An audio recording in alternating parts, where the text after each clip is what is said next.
And experts say climate change continues to impact human lives and health. Extreme weather and climatic events such as drought and floods have denied many access to healthcare.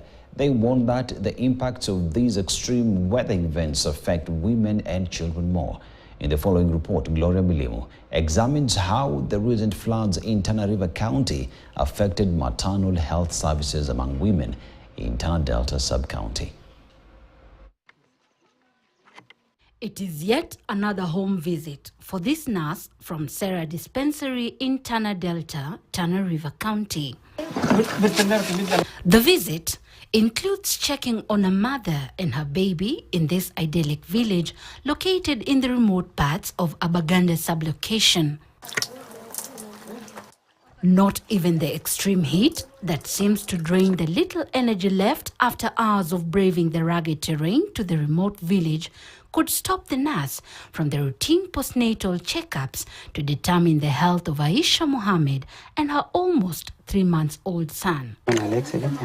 Such visits are crucial for the well-being of Mohammed's son, who was born at a time when the village came under the wrath of Mother Nature. The floods that had left her home submerged and taken over the entire village became a major barrier to access to maternal health services, resulting in home delivery that night, she narrates. Kwenda pale hospitali niko shida maji mengi. Sikuweza kwenda hospitali kwa sababu ya mafuriko. Hakukuwa na magari wala pikipiki ya kunipeleka hospitali kwa sababu hata barabara ilikuwa imejaa maji. Hakukuwa na magari, ilibidi tuhamie mahala pengine kilomita chache kutoka hapo. Sisi wamelalisha pale. Her father-in-law, Mahad Dwale Aden, recalls how the waters threatened to take the life of both his unborn grandchild and daughter that night. It was a daunting moment that left his family helpless. Wakati wa mfuriko ambaye msichana yangu kuzaa na kwanza hapa kuna laga kutoka upande wa Ukambani hadi Mtotana. Wakati wa mvua kubwa kutoka juu mpaka huko chini. Hapa palijaa maji na maji yalitoka sehemu za juu na kujaa kila mahali. Yaliingia hadi kwenye nyumba zetu na hata muuguzi angekuja kumsaidia kujifungua kwa sababu hakukuwa na sehemu ya kupitia. Na ni usiku wakati anazaliwa. Ikijana tabita wapi ni haya barabara bitiki. The script is all too familiar for 35-year-old Zainab Moge Aden, a mother of 7 who also delivered under such circumstances. It took the intervention of a traditional birth attendant for her son to be delivered. Kulikuwa na mafuriko kila mahali. Hii barabara ya kwenda chini pia ilifurika. Ile ya kwenda hospitali pia ilikuwa inapitika. Kwa hivyo ilibidi nijifungue nyumbani.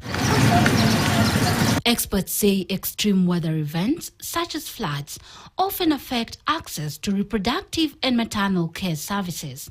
According to Ben Cliff Agala, who is the nurse in charge of Sarah Dispensary in Tana Delta, climate change impacts that continue to be felt in the country have affected access to these crucial services in the sub-county.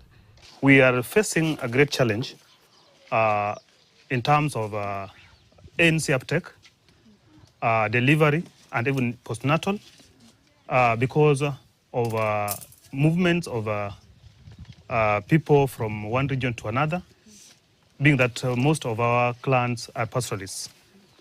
2, there's displacement that just happened, although it's just one since I reported, but it has greatly affected our community because most of our clans, mostly the pregnant and even the under 5s, were moved from their normal areas where they reside to another decent place from the facility.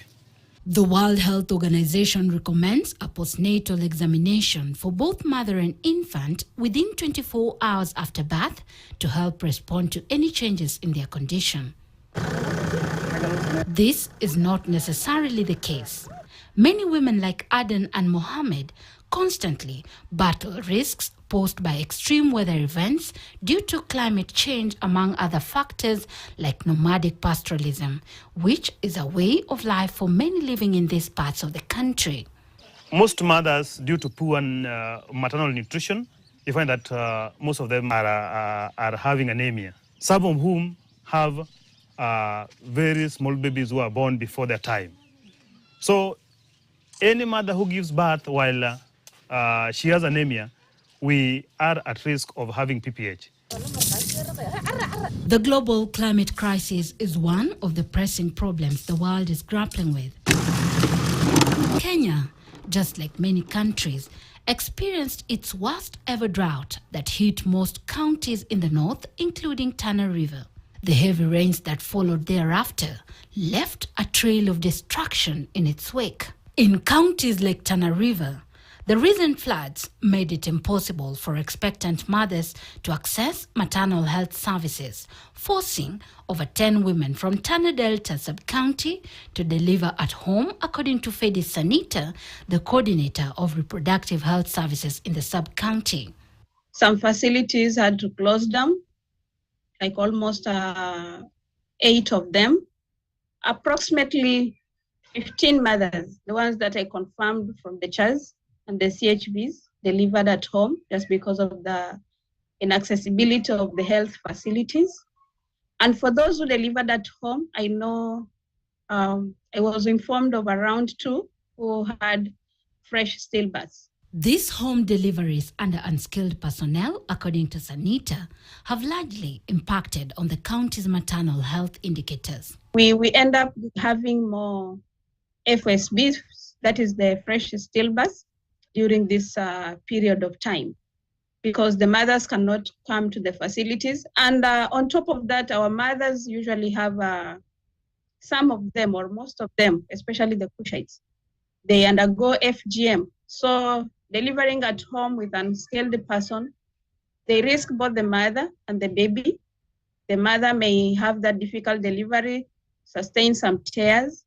Sensitization of the community on the importance of delivery in health facilities, she says, is key in averting mortalities that occur during or after delivery. Her counterpart Agala echoes her sentiments. He adds that there is need to also increase the number of health workers and health facilities in the county in order to meet the health demands of the community, especially maternal and child health services.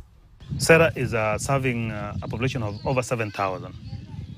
The 7,000 women of reproductive age scales at 23 point something, translating to 24. So that is the number that I should be attending to in a month. But in my case, I attend to less than 15 because of distance, the wild animals, illiteracy, and even poor seeking medical behavior. But it got worse during these floods because the distance even prolonged. Kutembea kina mama mjamzito ni shida sana. Kuzaa mama, sisi tunasema ni mtu kutema mate. Dakika moja hii iko afya, dakika hii baadaye kidogo mama karibu sasa anashika kuzaa. Na ni usiku wa manane. Utatembea kuvipi?